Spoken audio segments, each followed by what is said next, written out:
The Dislocated Room, Richard Siken.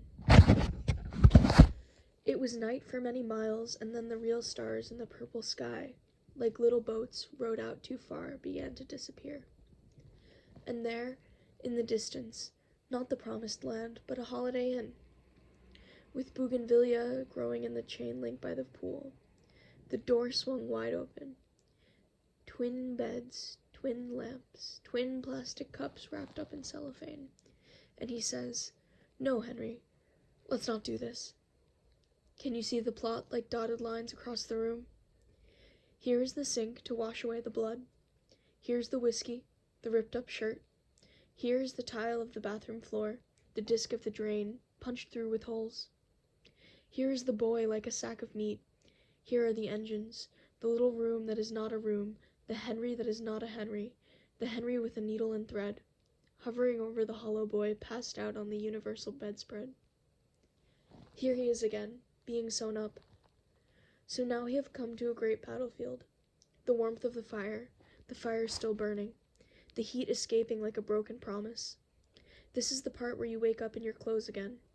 This is the part where you're trying to stay inside the building. Stay in the room for now, he says. Stay in the room for now. This is the place, you say to yourself, where everything starts to begin. The wounds reveal a thicker skin, and suddenly there is no floor.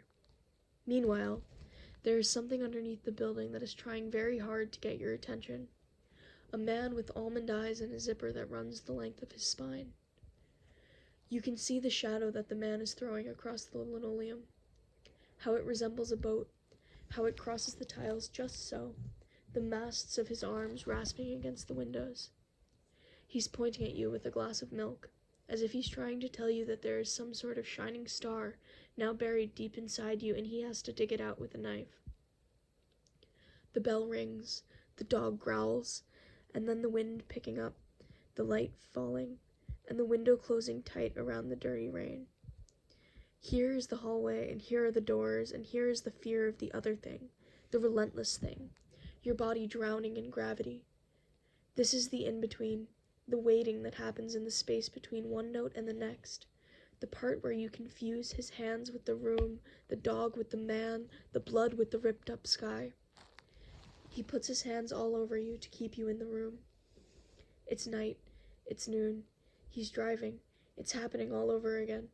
It's love or it isn't. It isn't over. You're in a car, you're in the weeds again, you're on a bumpy road and there are criminals everywhere looking for danger. "Henry," he's saying. "Who is it that's talking? I thought I heard the clink of ice to teeth. I thought I heard the clink of teeth to glass."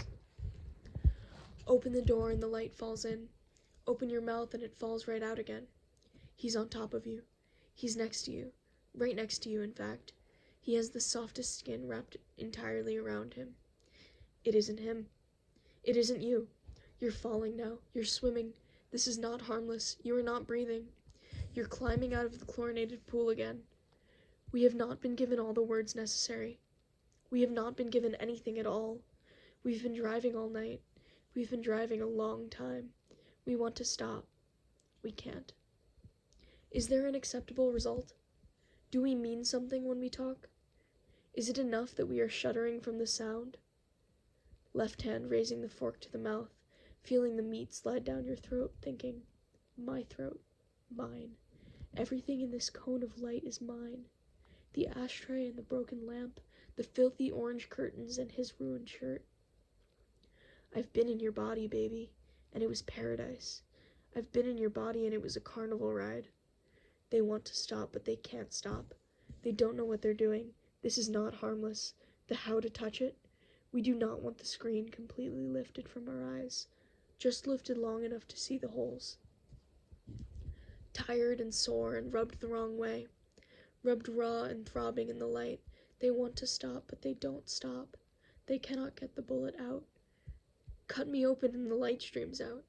Stitch me up and the light keeps streaming out between the stitches. He cannot get the bullet out, he thinks. He can't. And then he does. A little piece of grit to build a pearl around. Midnight June, midnight July. They've been going at it for days now, getting the bullet out. digging out the bullet and holding it up to the light, digging out the bullet and holding it up to the light.